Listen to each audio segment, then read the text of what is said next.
Gold, trusted gold buyers. మీరు తాకట్టు పెట్టిన బంగారాన్ని విడిపించి ఈ రోజు ఉన్న మార్కెట్ ధరకు కొనబడను.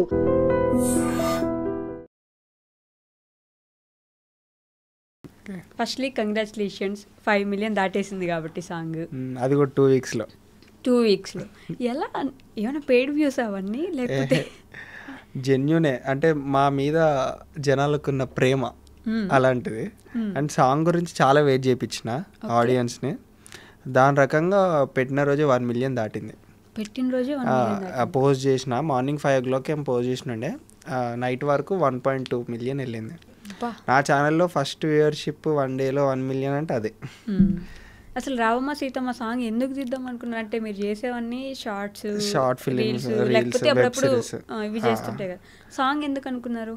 అంటే ఏదన్నా ఆడియన్స్కి కొత్తగా చేద్దాం అంటే, ఇప్పుడు ట్రెండింగ్ అవుతుంది, ఇప్పుడు మనం ట్రెండ్ని సెట్ చేయాలి, ట్రెండ్ని ఫాలో కావద్దు. నేను అదే ట్రెండ్ని సెట్ చేయాలి, ట్రెండ్ని ఫాలో కావద్దని నా ఒపీనియన్.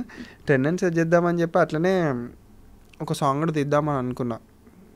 తీద్దామంటే మనం ఎంత బడ్జెట్ పెడితే అంత, నా బడ్జెట్ ఫ్రెండ్లీలో నా బడ్జెట్కి తగ్గట్టు నేను అందరినీ, సింగర్ని కానీ, మ్యూజిక్ డైరెక్టర్ కానీ, కెమెరామ్యాన్ని కానీ అన్నీ చూసుకున్నా. ఇక సింగర్ ఫస్ట్ మనకి ఏంటంటే సాంగ్ మన చేతిలో ఉండాలి, సింగర్ ఉండాలి. కాబట్టి చూస్తున్నా అయితే ఒక రీల్ వచ్చింది, అజ్మల్ సింగర్ అని చెప్పి ఆయన రీల్ కనిపించింది. ఏదో మూవీ సాంగ్సే వాడుతున్నాడు, గొంతు బాగా నచ్చింది. అజ్మల్ ముస్లిం, తెలుగు పాట పాడగలుగుతాడో లేదని ఆయన అకౌంట్ ఓపెన్ చేసి ఆయనది చూస్తే చాలా బాగున్నాయి పాటలు, గొంతు బాగుంది, రాగాలు బాగా తీస్తున్నాడు అని చెప్పి ఒకసారి ఇన్స్టాగ్రామ్లో కాల్ చేసిన. రెస్పాన్స్ ఇచ్చిండు. ఇచ్చి బ్రో నాకు ఇంట్రెస్ట్ ఉంది కానీ కరెక్ట్ సపోర్ట్ లేదు, నాకు నువ్వు సపోర్ట్ చేసినావు అంటే నీకు బెస్ట్ అవుట్పుట్ ఇస్తా అని చెప్పి నాకు మాట ఇచ్చిండు. ఇక నేను సరే అని చెప్పి కాల్ కట్ చేసిన. నేను కూడా ఇట్లాంటి వాళ్ళకి కూడా ఇవ్వాలి కదా ఛాన్స్, ఇస్తే వాళ్ళకి ఏదో ఒక, ఇప్పుడు చాలామందికి టాలెంట్ ఉంటుంది, బయటకు తీసుకురావడానికి ఎవరో ఒకరు ఉన్నారు, నేను ఆయన తీసుకొద్దామని చెప్పి, మెయిన్లీ అంతే, ఆయన టాలెంట్ బయటకు తీసుకొద్దామని చెప్పి ఆయనకు ఛాన్స్ ఇద్దామని చెప్పి ఇచ్చిన. నాకు అంటే నీకు సాంగ్ ఎట్లా కావాలి బ్రో అని అడిగాను. నాకు రావమ్మ అంటే ఎట్లా అంటే నాకు రాముడు సీత మీద వాళ్ళకు ఉండే బాండింగ్ మీద, ఇప్పుడు నేను కూడా ఎవరైతే నా అమ్మాయి ఉందో ఆమెకి నాకు అలానే బాండింగ్ ఉంటుంది, నేను ఆమె కోసం నేను తప్పిస్తూ ఉంటాను కానీ ఆమె నన్ను పట్టించుకోదు, కానీ వీళ్ళకి ఆల్రెడీ కనెక్షన్ ఉంటుంది అనే విధంగా చెప్పిన, ఒక కీ పాయింట్స్ చెప్పిన. దానికి తగ్గట్టు ఆయన సాంగ్ రెడీ చేసి ఇచ్చిండు. నాకు కొన్ని లిరిక్స్ చరణము వినిపించిండు. అండ్ దాని తర్వాత నాకు చాలా బాగా నచ్చింది ఆ సాంగ్. మ్యూజిక్ లేకుంటేనే ఫోన్లో వాయిస్ రికార్డ్లోనే నచ్చింది.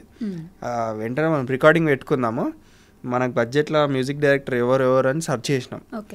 ఇక్కడనే హనీ గణేష్ మ్యూజిక్ డైరెక్టర్ అని చాలా హిట్స్ కొట్టాడు.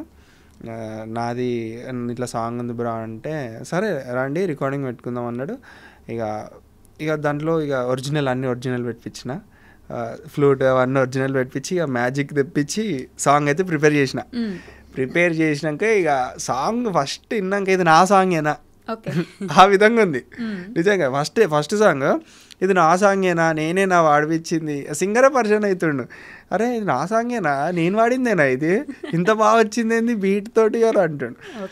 ఆయన కళ్ళల్లో ఆనందం చూడలేను ఆ రోజు నిజంగా. ఇక ఆ పాట రాసిన వెంకట్ కోల్ అయినే కానీ అజ్మల్ కానీ వాళ్ళిద్దరు కళ్ళల్లోనే ఆనందం చూసిన. నేనంత ఆనందం పడలే, వాళ్ళకి ఫస్ట్ సాంగ్ కదా, వాళ్ళంత ఆనందం వీడియో క్లిప్స్ కూడా ఉన్నాయి. అది వాళ్ళ ఆనందం చూసి దాని తర్వాత ఆ సాంగ్ మాకు రికార్డింగ్ ఇచ్చిర్రు, షూట్కి ఇచ్చిర్రు. ఇక దాని తర్వాత అస్సలు కథ ఇక షూట్ ఎంత పెట్టుకుంటే అంత, మనము ఎంత బడ్జెట్ పెడితే అంత మంచి విజువల్ వస్తుంది. నా నమ్మకం ఏంటంటే నాకు కొంచెం ఇక అంత పెట్టే అంత నాకు లేదు. అట్లా అని ఏం చేసినా మా ఫ్రెండే నవీన్ మురారి అని ఇన్ఫినిటీ స్టేటర్స్ అని వాళ్ళకు ఒక స్టూడియో ఉంది. వాళ్ళు ఏం చేసారు, బ్రో నాకు ఈ సాంగ్ ఫస్ట్ సాంగ్ నేను తీస్తా అని చెప్పి ఆయన కెమెరాస్ తోటే తీద్దామని చెప్పిండు. A7 S3 తోటి సోనీ కెమెరాలోనే తీసినాం. చాలా బాగా వచ్చింది సాంగ్. అండ్ నేను ఎట్లా అంటే ఫ్రెండ్లీగానే తీసిన, మరి ఇప్పుడు నేను ఒక ప్రొడ్యూసర్ని నేను అన్నీ కొన్నా అట్లా తీయలేదు, అన్నీ తక్కువలోనే కావాలని చెప్పి చేసుకున్నా ఫస్ట్ సాంగ్. ఎక్కడికి వెళ్ళినట్టున్నారు, లొకేషన్స్ మొత్తం ఇక్కడ లేవు అసలు? వరంగల్ వెళ్ళినాము, వరంగల్ వెళ్ళినాము. అండ్ సోనీ వాళ్ళ ఇల్లు అటు సైడే కదా, సోనీ వాళ్ళ ఇంట్లోనే ఉండే ఒక 3 days వాళ్ళ ఇంట్లోనే ఉండే. 20 members దాకా ఉండే. 3 daysలో అయిపోయిందా సాంగ్ షూట్ మొత్తం? అయిపోలే. మెయిన్ విజువల్స్ ఏవైతే అక్కడ ఉన్నాయో అవి తీసుకొని వచ్చినాము క్లిప్స్. 3 days 20-15 members దాకా వాళ్ళు పాపం చూసుకుర్రు. సోనీ వాళ్ళ మమ్మీ డాడీ వాళ్ళు చూసుకున్నారు. అండ్ అటు ఇటు చేసి ఫస్ట్ సాంగ్ కదా, అసలుకి ఎట్లా ఈ వీళ్ళందరిని ఎట్లా మెయింటైన్ చేయాలి ఏంది తెలియదు మనకి. ఇప్పుడు ఎట్లా అంటే మన వీడియోస్ అంటే ఇప్పుడు మా వెబ్ సిరీస్ అంటే మేమే ఉంటాం, మా ఇల్లు మాదే, మా ఎక్విప్మెంటే కాబట్టి ఏం కాదు. బయట నుంచి చాలా ఇబ్బంది అవుద్ది బయట నుంచి తెస్తే. ఇప్పుడు సాంగ్స్ తీస్తారు కానీ వాళ్ళ కష్టం ఆ రోజు తెలిసింది. ఎంతోమంది లేదులే అనుకున్న 30 members దాకా కష్టపడితే ఇప్పుడు ఆ 4 minute సాంగ్ వచ్చింది కదా. ఇప్పుడు 4 members ఆ 4 minute సాంగ్ రావడానికి ఎంతో కష్టపడ్డాం. కాదు 3 రోజులు అన్నారు, అక్కడికి వెళ్ళిపోయారు వరంగల్ పూర్తిగా. మొత్తం సాంగ్ తీయడానికి ఎంత టైం పట్టింది, ఎంత ఖర్చు అయింది బేసిక్గా? అంటే ఇప్పుడు 3 daysలో సాంగ్, ఇప్పుడు 3 daysలో అక్కడ ఉన్న క్లిప్స్ తీసుకొని వచ్చినాం మెయిన్. అండ్ ఇంకొకటి ఏమైపోయిందంటే క్లైమాక్స్ వచ్చేసరికి అమ్మపల్లి వెళ్ళాలని డిసైడ్ అయినాం. అండ్ అమ్మపల్లికి వెళ్తే అక్కడ ఏమో కన్స్ట్రక్షన్ ఉందని చెప్పి ఒక చిన్న టెంపుల్ దగ్గర అక్కడ క్లైమాక్స్ సీన్ ఉంటుంది ఒకటి, ముళ్ళు గుచ్చుకునేది, అక్కడ తీసేసినాం అది. అండ్ ఖర్చు విషయానికి వస్తే అరౌండ్ నాకు 2 lakhs దగ్గరలో, తక్కువనే 2 lakhs దగ్గరలోనే. మినిమం మనం ఒక సాంగ్ తీయాలంటే అది ఒక సినిమాటిక్ లెవెల్లో అంటే ఒక 5-6 దాకా పెట్టుకోవాలంట. నాకు అంత లేదు, అందరూ మీ వాళ్ళే. యాక్టింగ్ విషయం కాదు, పెట్టుకుందాం అనుకున్నా కూడా అంత వద్దు నాకు. అంటే తెలియదు, నాది సాంగ్ బేస్ ఛానల్ కాదు. ఒక రాయేద్దాం, పోతే 2 పోతే ఏం కాదు, 5-6 అంటే ఇబ్బంది అవుద్ది అని చెప్పి నా బడ్జెట్లోనే. ఎట్లా అంటే నా నమ్మకం ఏంటంటే నన్ను సక్సెస్ చేస్తారు నేను ఏది తీసినా సరే అని చెప్పి. నేను ఫస్ట్ నుంచి సెల్ఫ్ ప్రమోటింగ్, నేను ఎవరితోటి నా సాంగ్ వచ్చిందని ఇప్పటివరకు చెప్పియాలి. అంటే కొంతమంది సాంగ్ వచ్చింది ఇట్లా చూడండి అని బ్యానర్ పట్టుకున్న, అది ఏం లేదు, సెల్ఫ్ ప్రమోటింగ్ నా ఛానల్లోనే నేను రోజు చెప్పుకున్నా. అట్లా చేసి ఈరోజు 2 weeksలోనే 5 million ప్రొడక్షన్ మీ నాన్నదే కదా. అవును, డాడీ అసలుకి చెప్పాలంటే మమ్మీ డాడీ నాతో సపోర్ట్ ఎట్లున్నారంటే, ఇప్పుడు నేను ఒకటి చేస్తున్న సాంగ్ అని అంటే తిండి ఏం లేకుండా ఎండల ఇప్పుడు వాళ్ళు కష్టపడ్డదానికి అసలు నేను చెప్పాలంటే సాంగ్ వచ్చిందంటే 50-70% వాళ్ళే. అంత ఓపికతోటి నాతో ఉండి చేసి, ఇప్పుడు ఒక దగ్గర ఒక షూట్ చేయాలంటే ఇన్ని పర్మిషన్స్ తీసుకోవాలి. ఒక అర్ధగంట షూటింగ్ చేసుకుంటాము, ప్లీజ్ అండి కొంచెం వెయిట్ చేయండి అంటే వాళ్ళు అడగడము, అక్కడ ఉండి ఎవరు రాకుండా చూసుకోవడము. ఇప్పుడు మేమేం పెద్ద టీం కాదు కదా, మేమే చేసుకున్నాం. మమ్మీ డాడీ చాలా కష్టపడ్డారు. ఇక సోనీ మాదంతా టీమ్, షాయి వాళ్ళందరిగా మా టీము. ఎట్లయినా మేము అందరం కష్టపడి సాంగ్ వచ్చింది. లేట్ నైట్స్ కూడా ప్రాక్టీస్ చేసినట్టున్నారు, చాలా డాన్సులు నేర్చుకున్నాం. అండ్ నాకు ఈ ఎడిటింగ్లోనే నేను ఒక రోజు నైట్ మొత్తం పడుకోలేదు. నైట్ మొత్తం నాకు అంజి బర్త్డేకి ప్రోమో రిలీజ్ చేయాలని అనుకొని ఒకరోజు నైట్ పడుకోకుండా ఎడిటింగ్ చేయించాను. నేను లేదు, చేయించాము. డిఐ ఎడిటింగ్ 24 frames వాళ్ళు చేశారు, వాళ్ళ దగ్గర చేయించాము. ఒక 1 day మొత్తం నిద్రపోకుండా చేసి అంజి బర్త్డే రోజు మార్నింగ్ 6 o'clockకి ప్రోమో పోస్ట్ చేసేసినాం.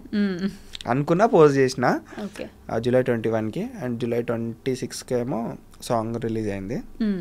ఎవరు బాగా కష్టపడ్డారు ఈ సాంగ్ టేకింగ్ లో? అంటే అంజినా, లేకపోతే మీరా, లేకపోతే సోనీనా? ఎక్కువ టేక్స్ తీసుకోవడం కానీ? టేక్స్ ఎక్కువ తీసుకోవడం అంటే ఒక విషయం చెప్పాలంటే సోనీ టేక్స్ ఎక్కువ తీసుకుంది. దాంట్లో సెకండ్ అంటే నేను టేక్స్ ఎక్కువ తీసుకున్నా. అంజీ ఒక దాంట్లోనే ఉంటాడు, అంజీ కూడా తీసుకున్నాడు. మెయిన్లీ తీసుకునే ఎక్కువ మా ఇద్దరితో ఉంది కాబట్టి ఇక మేమే ఫస్ట్. సోనీ కొంచెం అంతమంది ముంగట చేయాలంటే ఫస్ట్ టైం కదా ఆమెకి. ఎప్పుడైనా షార్ట్ వీడియోస్ అంటే మేమే ఉంటాం కదా, అట్లా ఆమె కొంచెం షై ఫీల్ అయింది. మొత్తానికైతే కష్టపడ్డారు, బాగానే చాలా కష్టపడ్డాం. దీనివల్ల మాకు రోజు పెట్టే 5 షార్ట్ వీడియోస్ కూడా ఆగిపోయినాయి. ఛానల్ వ్యూవర్షిప్ తగ్గిపోయింది. వీడియోస్ పెట్టట్లేదు. ఈ జర్నీయే 3 hours పోవడం రావడం అవుద్ది, అక్కడక్కడ తిరగడము. షూట్ అక్కడ 10 నిమిషాలు చేస్తామో లేదో కానీ చెప్పాలంటే ఇప్పుడు మనము ఎండ కొడితే చెయ్యొద్దు, ఎందుకంటే కొంతమంది ఒక్క రోజులో సాంగ్ కొట్టాలని కొట్టేస్తారు. కానీ మా కెమెరామెన్ ఏం చెప్పిండంటే మీరు ఎండ కొట్టినప్పుడు తీసేందంటే షాడో వచ్చి బాగా రాదు, మీకు ఎప్పుడైతే నీడ్ ఉంటుందో అప్పుడే రావాలంటే నీడ వచ్చేదాకా వెయిట్ చేసి నీడ రాగానే జల్దీ రిఫ్లెక్టర్ పట్టుకొని జల్దీ ఆడ నిలిచారు, ఆ షార్ట్ కొట్టేసుకొని మళ్ళీ ఎండ రాగానే పక్క కూడా. అదైతే చాలా కష్టపడ్డాం దాంతో. ఆ నీడలో ఇప్పుడు మా సాంగ్ మొత్తం నీడలో తీసిందే, నిలబడి వెయిట్ చేస్తూ ఉంటారు. చిల్ ఎప్పుడైనా క్లైమేట్ ఒకటే విధంగా ఉండడమే, ఆ ఎండ రిఫ్లెక్టింగ్ తోటి తీయలేదు మేము. అట్లా సన్లైట్ వచ్చిందంటే మొత్తం బర్న్ అయిపోతాయి ఫేసెస్ అంటే వెయిట్ చేసి అట్లా తీసినాం సాంగ్. మేకింగ్ వీడియో చూసా నేను, మీ నాన్నగారు అసలు ప్రతిదీ అక్కడ అది అడ్డుందంటే కూడా మీ నాన్న వెళ్ళిపోయి అన్ని తీసేయడం, ఎందుకంటే మనకు పని కావాలి అక్కడ. ఇప్పుడు ఒకటి స్టార్ట్ చేసినాం, ఇక మనము దొరలము మనము సేట్లము అని చెప్పి మీదనే కూర్చుంటే కాదు. మా డాడీది ఎట్లుంటుంది అంటే, మా డాడీ పాలసీ ఎట్లుంటుంది అంటే, ఇప్పుడు ఒకటి స్టార్ట్ చేసినాం అది ఎంత కష్టమైనా ఎండ్ చేయాలి. నేను కూడా అంతే, ఒకటి స్టార్ట్ చేసినామంటే అది ఎంత కష్టమైనా సాధించాలి. ఇప్పుడు అది నాకు గలీజు, నాకు ఇది నేను తీయొద్దు, నేను ఇంత పెద్ద అని అనుకుంటే అది అక్కడనే అయిపోతుంది, పెండింగ్ అవసరం లేదు. అది కష్టమైనా నష్టమైనా మనం చేసుకోవాలి, దాన్ని సక్సెస్ చేయాలి. ఇప్పుడు సాంగ్ అన్నాం, చిన్న చిన్న పనుకా నుంచి ఏదైనా సరే మా డాడీ కవర్ పట్టుకొని ఆ పేపర్ కవర్ పట్టుకొని చూసినట్టున్నారు, పేపర్ కవర్ పట్టుకొని పేపర్స్ వేస్తున్నారు. అప్పుడు అన్నారే చెత్త ఎరుకునేటోళ్ళు ఎక్కువ నేను, అది కామెంట్ వస్తుంది అలా. అట్లా చేసుకున్నాం మేము వర్క్. అట్లా చేసుకొని మమ్మీ అయితే సోనీకి మొత్తం రెడీ చేయించారు. రాగిని మమ్మీ ఇద్దరు సోనీకి జల్దీ షార్ట్ అయిపోగానే మళ్ళీ టచ్అప్ చేసేసి పంపించేసి అట్లా కష్టపడ్డాం. ఫస్ట్ సాంగ్ కదా, సెకండ్ సాంగ్ అనుభవం వస్తుంది. చెప్పారా ముందు ఇట్లా అమ్మ నాన్నకి నేను సాంగ్ తీద్దాం అనుకుంటున్నా? నేను ఫస్ట్ డాడీకే ఉండే ఫోక్ సాంగ్స్ మీద ఇంట్రెస్ట్. అరే మనం ఒక సాంగ్ తీయాలరా, జానపద గేయం అంటాడు డాడీ లాంగ్వేజ్లో, జానపద గేయం ఇప్పుడు ఫోక్ సాంగ్స్ అంటారు కానీ అట్లా తీద్దామని అన్నాడు. అంటే నేను ఇట్లనే ఇక సర్చ్ చేస్తుంటే 15 daysకి కనిపించిండు. అలా అది ఇప్పుడు అనుకుంటే అసలుకి ఎట్లా అయిపోయింది అన్నట్టు అనిపిస్తుంది. అట్లా సాంగ్కి కానీ రికార్డింగ్కి పోయినప్పుడు కానీ ఇక ఎక్స్పెక్టేషన్స్ ఏమో వేరే, రియాలిటీ వేరే, అట్లా అయిపోయింది. ఆల్రెడీ 4 million వచ్చింది. ఎలా ఉంది రెస్పాన్స్? 5 million దాటేసింది కాబట్టి ఎలా ఉంది రెస్పాన్స్? చాలా బాగుంది. మా సాంగ్ ఎస్ఎస్సి ఛానల్లో కూడా వేస్తున్నారంట. ప్రైవేట్ ఛానల్స్ ఉంటాయి కదా, ఎస్ఎస్సి ఛానల్స్లో మార్నింగ్ ఈవినింగ్ వేస్తున్నారంట. నాకు మా సబ్స్క్రైబర్ ఎవరైతే ఉన్నారో ఒక ఏం పెట్టిండంటే కామెంట్, మీ సాంగ్ 2 times వేస్తున్నారు డైలీ అని పెట్టిండు. అవునా ఏంది అని చెప్పి వాళ్ళకి పర్సనల్గా రిప్లై ఇచ్చిన. ఎస్ఎస్సి ఛానల్ ప్రైవేట్ ఛానళ్ళలో సాంగ్స్ ప్లే చేస్తున్నారంటే ముసలి వాళ్ళు కూడా ఒక విధంగా నేను కూడా అది కూడా గుడ్డే. ఇప్పుడు ఫోన్స్ లేని వాళ్ళు టీవీలో చూస్తారు. అట్లా నేను అనుకోలేదు. చాలా మంచి సాంగ్స్ ఉన్నాయి కానీ 2 weeksలో 50 lakhs పోయిందంటే నా సైడ్ నుంచి అయితే నాది కొంచెం ఇక అట్లా వెళ్ళింది ఉంది. అంత కష్టపడ్డానికి ఫలితం అయితే నాకు మనీ విషయంగా కాదు నేను చేసేది. నేను ఏదైనా సరే యూట్యూబ్లోకి వచ్చినప్పటి నుంచి చెప్తున్నా, మనీ విషయంగా కాదు నేను చేసేది. ఫేమ్ అనే చెప్తాను. ఎందుకంటే ఫేమ్ అనే నాకు ఒక పేరు రావాలి, నేను వెళ్తే ఒక వాల్యూ ఉండాలని. మనీ ఇది కాకపోయినా ఏది చేసినా వస్తుంది. ఇప్పుడు నాకు చెప్పాలంటే మా డాడీ చేసింది నాకు చాలు, నేను కొత్తగా సంపాదించే అవసరం లేదు. నేను ఎట్లా అంటే నేను ఫేమ్, ఒక పేరు, నాకంటూ ఒక గుర్తింపు. యష్ సోనీ యూటన్స్ క్రియేషన్ అంటే ఇప్పుడు అరే వీళ్ళు యూటన్స్ క్రియేషన్ వాళ్ళు రా, యూటన్స్ క్రియేషన్ యష్ రా అంటే ఒక బ్రాండ్ క్రియేట్ చేయడానికే నేను ఇన్ని రోజులు కష్టపడ్డా బ్రాండ్ కూడా క్రియేట్ చేసిన. ఎందుకంత పిచ్చి ఫేమ్ అంటే నాకు పేరు రావాలి ఫస్ట్. అంటే ఇప్పుడు కాదు, నేను 3 సంవత్సరాల నుంచి చూస్తుంటే 3 సంవత్సరాలు అంటున్నా. 1 సంవత్సరం మొత్తంలో మీరు చెప్పిందంతా ఏముందంటే ఫేమ్, డబ్బులు అవసరం లేదు, ఫేమ్ రావాలి, పేరు కావాలి, నాకు పేరు కావాలి అని. ఎందుకు అంటే పేరు ఎందుకు అని అంటే ఇక ఎవరైనా ఎప్పుడైనా చులకన చేసి చూసారా? తక్కువ అయ్యారా మీరు ఎక్కడైనా? అట్లా అవుతూనే కదా ఈ పిచ్చి ఉంటది. అదే అందుకని.